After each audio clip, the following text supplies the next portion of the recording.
Go ahead. Welcome to Jets Rewind. I'm Marty Schupak in Valley Cottage, New York. I'm joined by Ralph Schrager. He's up in Belmont, Massachusetts, in the belly of the beast. And Ray Clifford, who's out in Marysville, Ohio. I'll start with Ralph. How you doing, Ralph? I'm doing lousy, Marty. The first two games they lost, they got outplayed. They didn't deserve to win. This game was theirs. They should have won this damn game. And I hate when they lose a game that they should win. It drives me nuts. It's just Yeah, Ray, how you doing? Pretty much the same. That ruined my whole week because I'll be thinking about all the plays we blew. That this was our game. We just handed it away, basically. we were in control early in the game. We were doing just fine. It's just, oh God. Well, we were. I just want to give a little bit of a commentary, and I know everyone's going to say that it was our game right up until the Carter interception, and then the call on John Franklin Myers, which I thought was a good call. I thought it was a good call. The way they fair. call it these days, that's consistent with them. It wasn't egregious, but it was the right call. Yeah, That guy had so much time to stop and pull up. I don't get it. Vinny Curry did the same exact thing a couple of weeks ago. What are these guys thinking? John Franklin Myers, I believe it was the Cincinnati game. He did the same thing with Joe Burrow. Not that we were going to beat them. We weren't. Undoubtedly, it was a third down, too, because if it's not a pick six, it's got to be a third down with these guys. I just want to go beyond that. And I just want to say that, really good teams are able to overcome the worst situations. And that was, I don't want to say it was the worst. It wasn't good. It was bad. It took the wind out of us. But keep in mind, we still went into the locker room with a lead of 10-6, even though we were kicking off.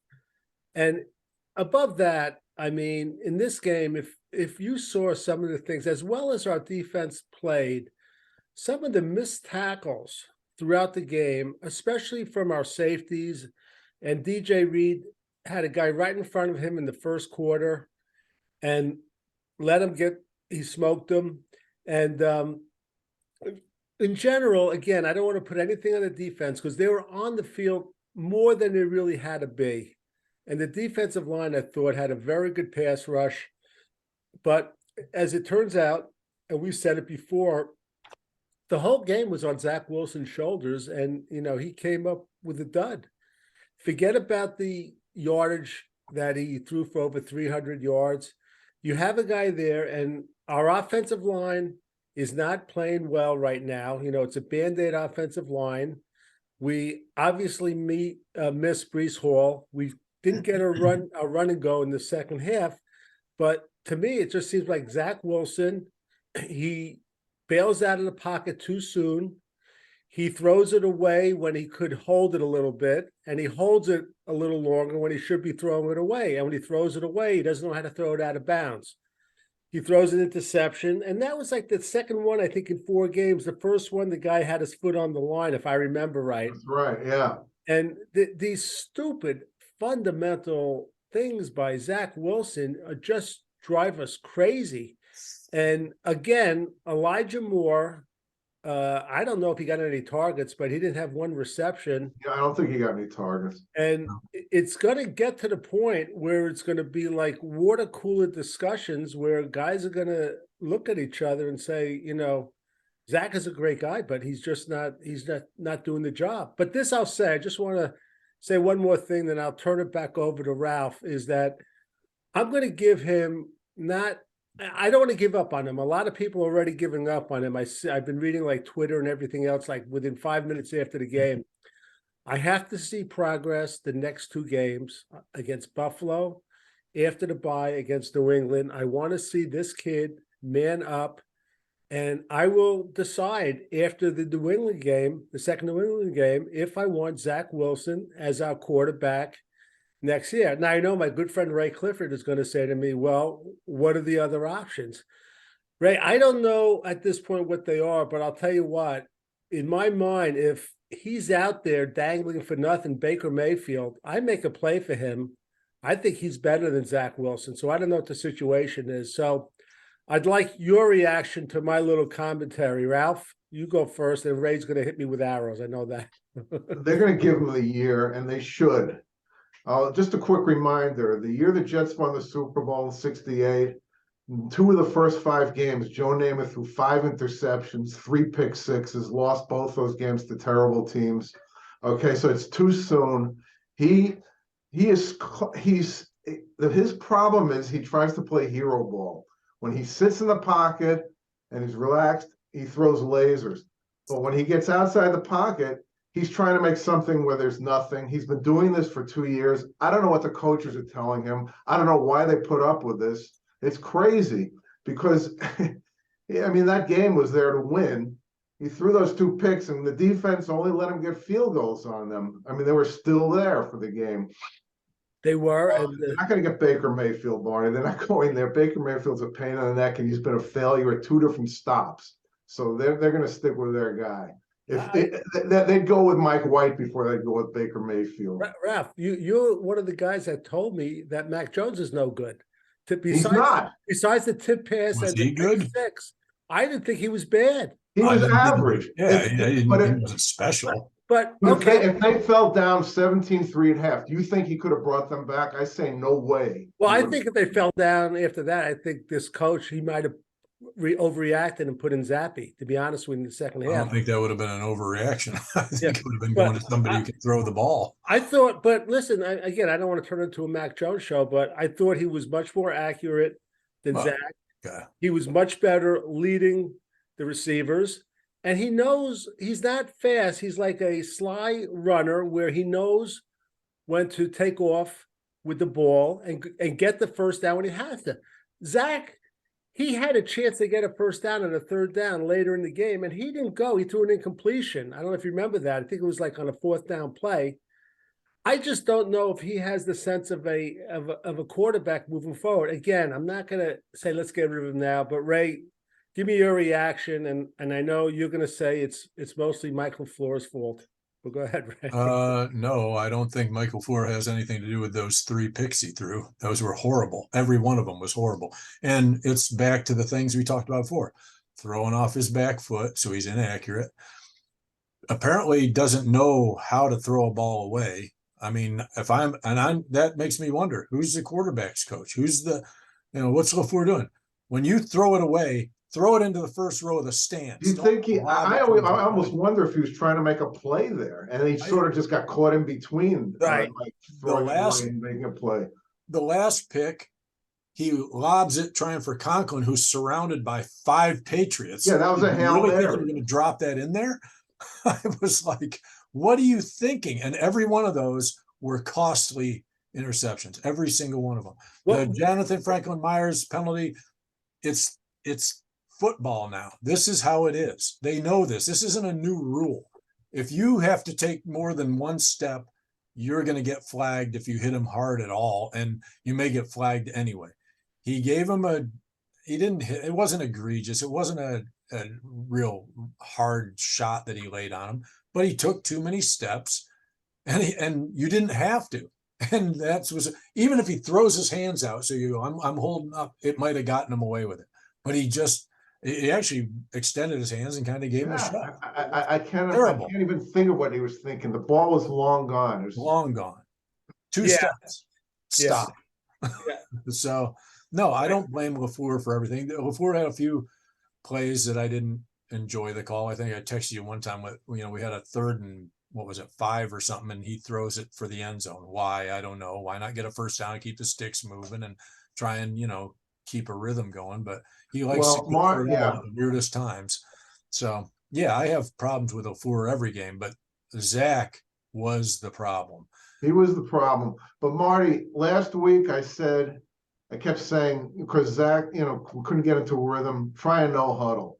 So Belichick does it. Yes. You could see at the end of the game when Zach was rushing, he was getting into a rhythm. I don't know why they don't try that. I have no idea. And Ralph, when he started doing that and they're moving the ball that first try, I texted you, I said, BB's out coaching Yeah, Sal. yeah. You know, Sal. I mean, look what That I mean, was you a know the great reason, move. but Belichick did it because Salah kept rotating his guys, and they were Yes. all over Mac Jones. He tired them out. Well, the Belichick was guys were all over Zach Wilson. That's exactly what they should have done. Kept those same guys on the field. Yeah. Very Right. disappointing Chase with them the all over the coaching place. too. The Yeah. coaches have a ways to go. I don't understand why. They last week, New England lost to Chicago because Justin Fields in the running game worked. You knew he was going to take away the running game, especially without Breece Hall. Zach Wilson got called for one designed run. Let him move around and run a little bit and listen, get out of the pocket and do something with his feet. they tried that in the first quarter, and it didn't look great. Once. Ray, what you're saying, yeah, once. I agree with 100%. I'll tell you why. I was looking at some game film, and I even said it on Jets Rewind Plus Saturday. I said, you have to design plays. Look, the Giants to have design plays for Daniel Jones. Yeah. The Jaguars have design plays for Trevor Lawrence, where these guys, they don't have to put themselves in vulnerable situations like Josh Allen. They're very good plays. And Zach Wilson, I think he's, if he's not equal, he's a step behind those two guys. He's very athletic. Design a couple of plays for him. I don't get it. I really don't. I've been crying for that for weeks. I don't know that he's a step behind anybody. I mean, Josh Allen's different. He's a big guy and stuff. Right. I'm saying Trevor Lawrence. He's every bit as athletic as the other guys, and they don't even design. I mean, that was the first time I've seen him design a run for him other than a quarterback sneak or something. All year, I think. I can't remember them trying to actually say, here, Zach, take the ball and run with it and see what you can do. And I'll be honest with you, if you go back, I don't know if it was against Miami game, but they designed a run for Sam Darnold around the right side, and he went for like 15 yards. And quite honestly, running quarterbacks have always given Belichick trouble. They've always given, those guys give him more trouble, guys who can get outside the pocket, trying to run, and they can still throw on the run too. But guys who can move around and make the only time Zach's running is he's running for his life, trying to extend a play. And then, you know, I can't tell you how many times we were sitting in the bar and we were yelling, throw it away, throw it away.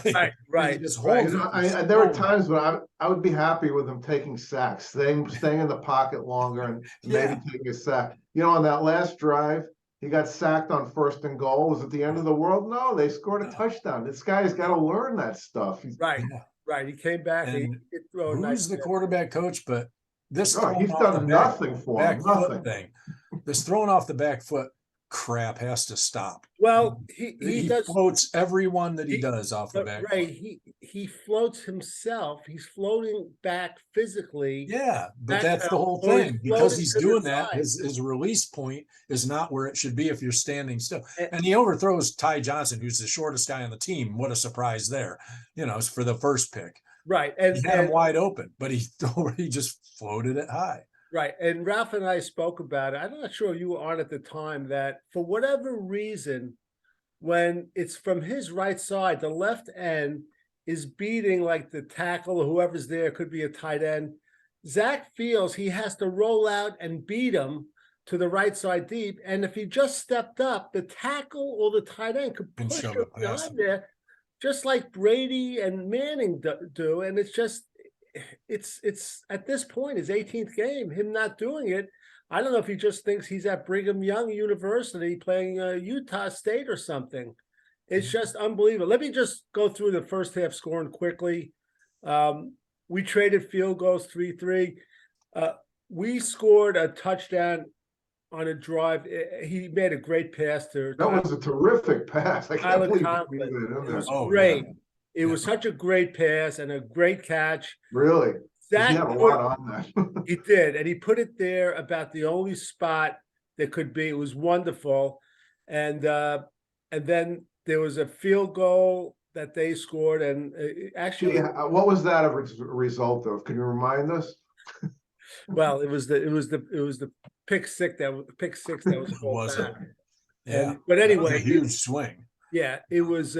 We went, as deflated as it was, we went in the locker room ahead 10-6. And I said to myself, God damn it, you got to stop them when they come out, because Belichick knows how to adjust.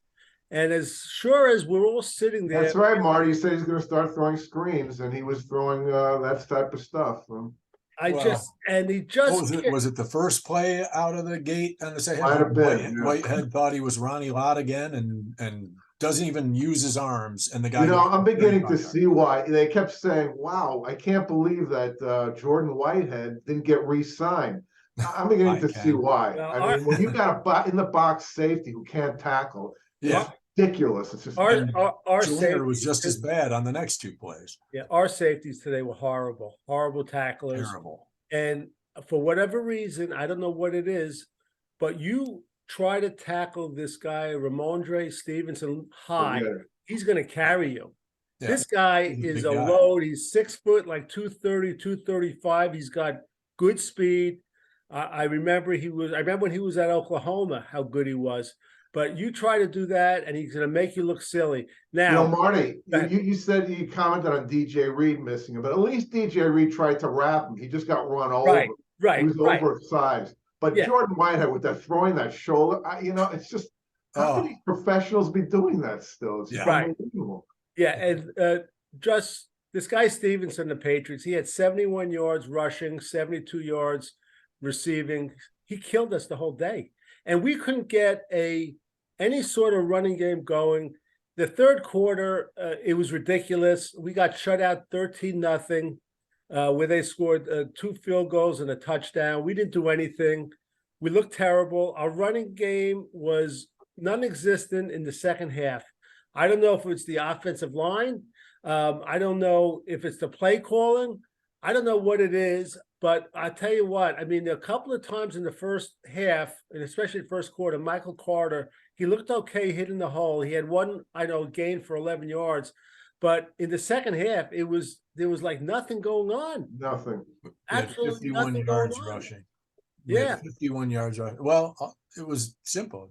Bill just said, we're going to stop the run, and we're going to put all kinds of pressure on Zach, and let's see if he can beat us.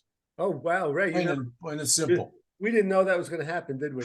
I mean, it was so obvious, and it ended up. I like the fact, I give LaFleur credit at the beginning of the game. He didn't necessarily wait for Belichick to take the run away. He started doing play actions. Zach was under control. They moved the ball down the field a couple of times, had nice drives.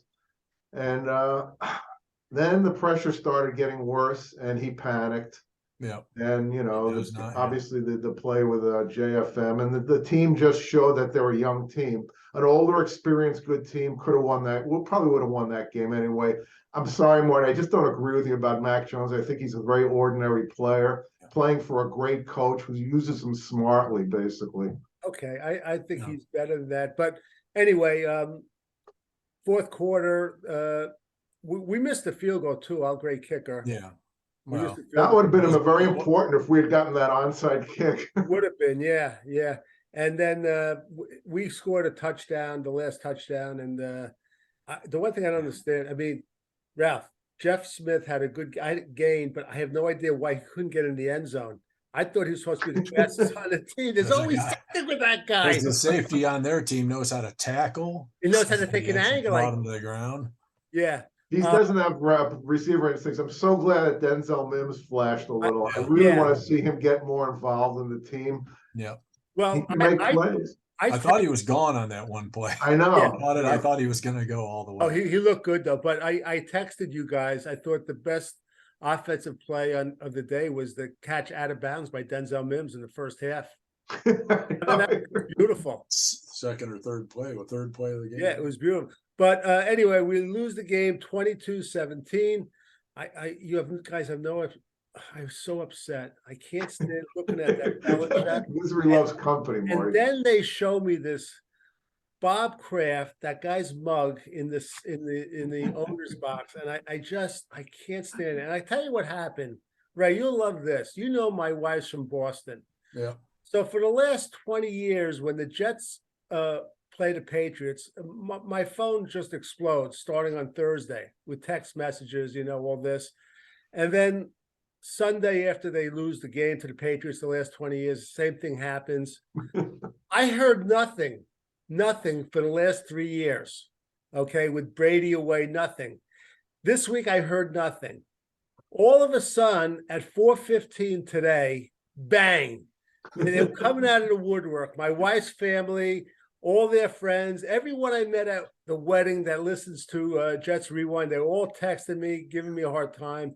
To me, I just can't take it. I pray that we could beat him up there. Let me just go through some stats, guys. Zach Wilson, again, we all know 20 for 41, 355 yards. Forget that.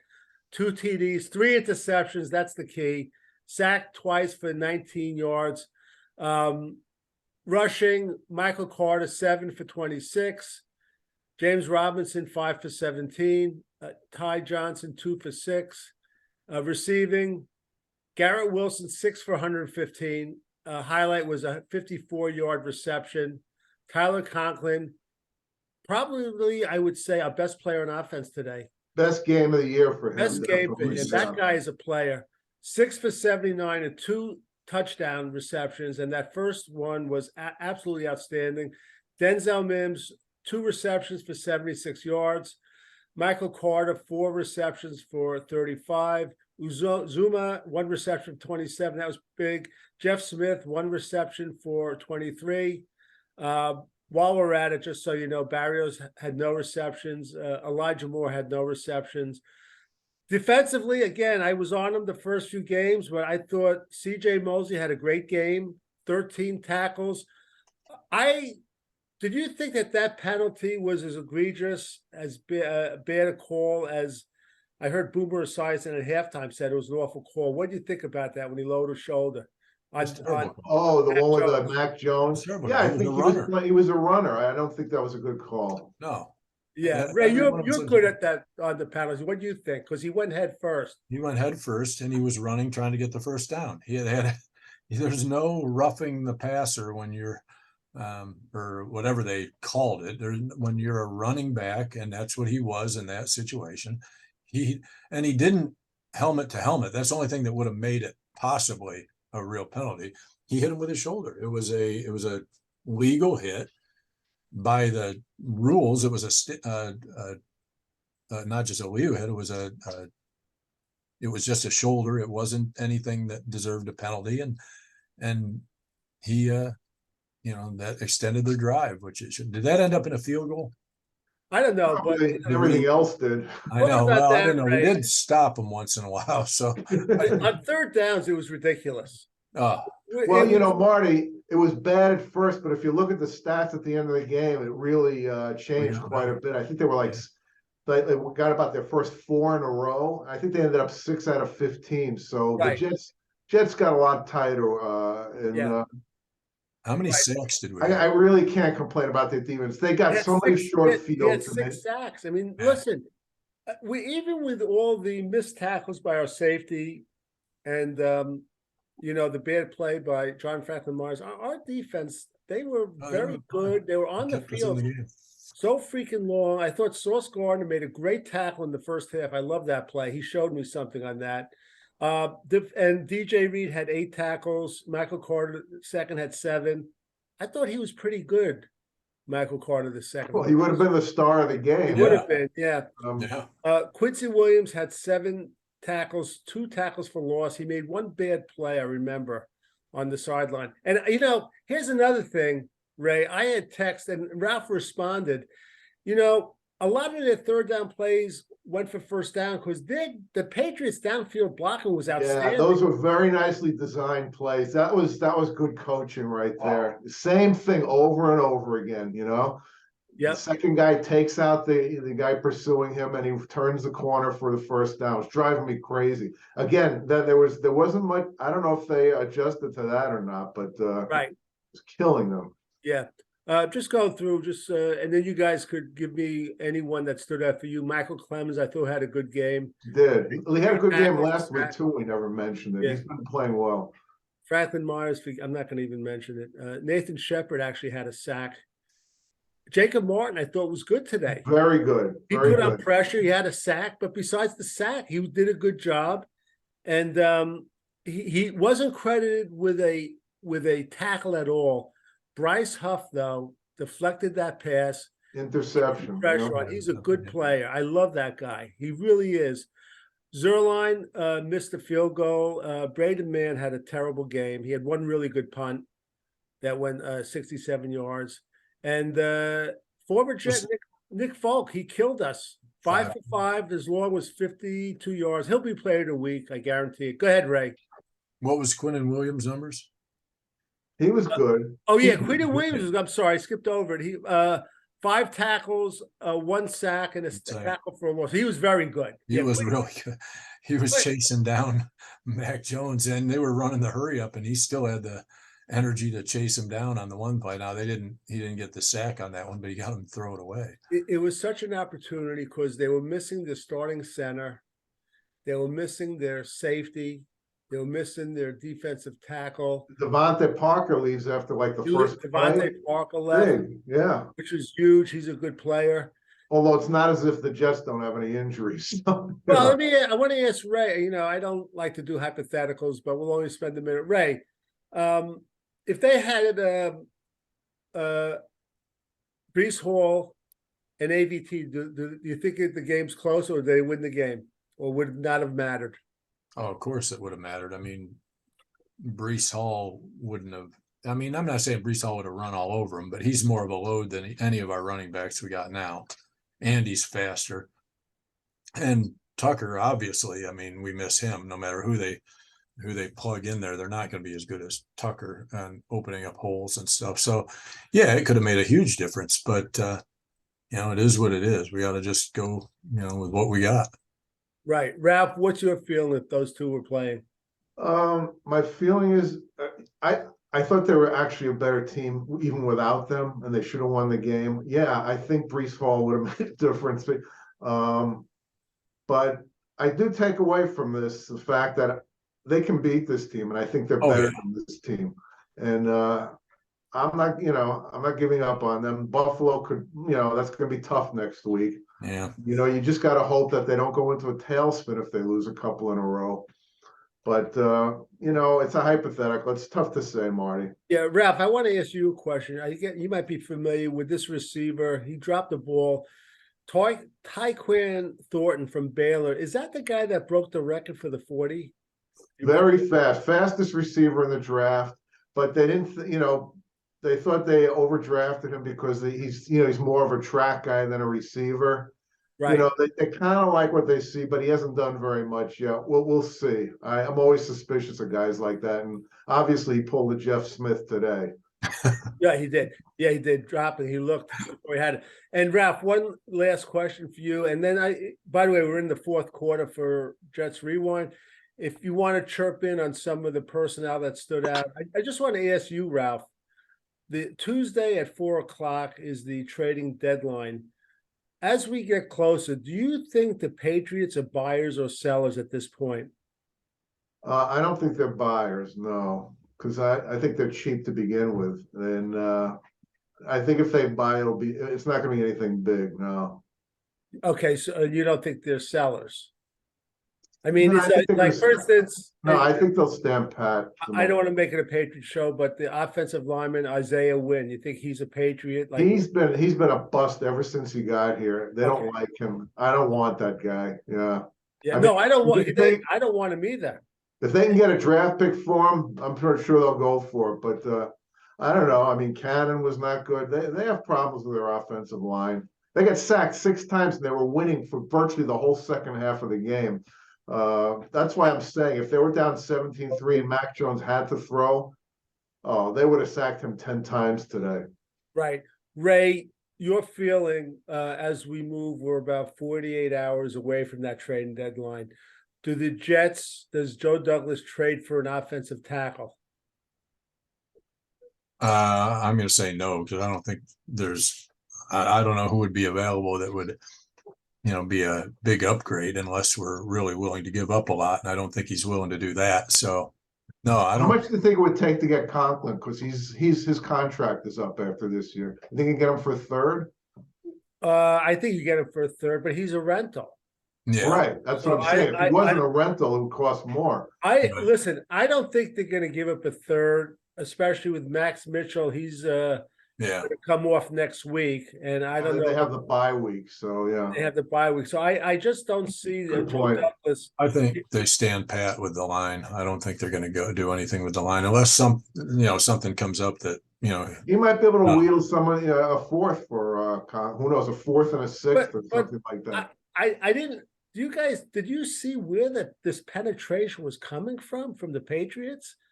I mean, where was Well, the links? Was it just our They- line? they- Was it Herbert? Was it our center? Was it Tomlinson? Where was? I mean, all over. yeah, I All was going over. to say it was different guys. Yeah, Just the depending guy on. on the right side, what's his name? The right I tackle. call him the Big O because I can't pronounce. Yeah, I mean, a couple of times he whiffed. One time, the guy jumped offside Ushi, but he flew by him a couple of times. Yeah. Yeah, it was all over. They were coming up the middle too. It was pretty bad. Yeah, actually, I thought Judon was going to be more of a factor than he was. I mean, he made some plays, but I thought, oh, here we go. Just like against Denver, he's just going to be every play. He's going to be in his face. But they controlled him for a lot of It time. did. He only ended up with one tackle, but you saw him. Really, Yeah. player. And he deflected the one pass, I think, didn't he? Was he the one who deflected the one? Yeah, you see, the good guys, they always have really good quality players. Even if they don't show up in the stat sheet, their presence makes the offense sometimes adjust the way they're going to block, the way they're going to run. Lawrence Guy was coming up the middle about 2 or 3 times. He got free too. So I think it was a team effort on the offensive line. It was not good. No. Yeah. And as we move into after the 8th week, I don't know if you guys realize there is such a shortage of offensive linemen in the NFL. They've gone down like crazy as far as injuries. It's unbelievable. Not just, you see what Tom Brady's going through. It's all over the place, the offensive line. So we'll see. All right, anything else you want to point out before we close this up at Jets Rewind? Ralph, Ray? No, I've vented enough. I feel good now. Ray? No, well, you know what? We got to look forward to Buffalo, but I mean, that's a game you can't count on winning, but boy, I'd like to see us just competitive. That's my goal on that game. I'd love to say I'd like to see us win, but that's obvious. But realistically, keep the game, go into the bye week on a note that says, hey, we're competitive. Well, one thing I will say is, and I know this won't be popular right now, but man, sometimes if Zach Wilson could get his head screwed on straight, boy, sometimes he makes throws. It's just like, oh God. He flashes it. Yeah. Yeah, he makes some great throws. There's no doubt. I know the guy is an elite arm, and it's just like if he just it's the little things. It's the little things that he does bad, which is so hilarious. It's like the little throw out in the flat for 10 yards away that he bounces to the guy, or trying to throw a ball away. And it's funny. I thought he underthrew that long pass to Garrett Wilson. Tiny bit, yeah. But they showed it was fine, though. I know. Yeah. If he let him more, maybe he had a shot at it. But it was a good throw. That was fine. It was great. All right, we're going to close this out. We'll be on later in the week, God willing, with our preview show of Buffalo. For Ray Clifford, for Ralph Schrager and Marty Schupak and everyone on Jets Rewind, please check out our website. And we could use a couple of reviews if you're listening to this on Apple. So help us out a little bit. Until next time, let's go Jets.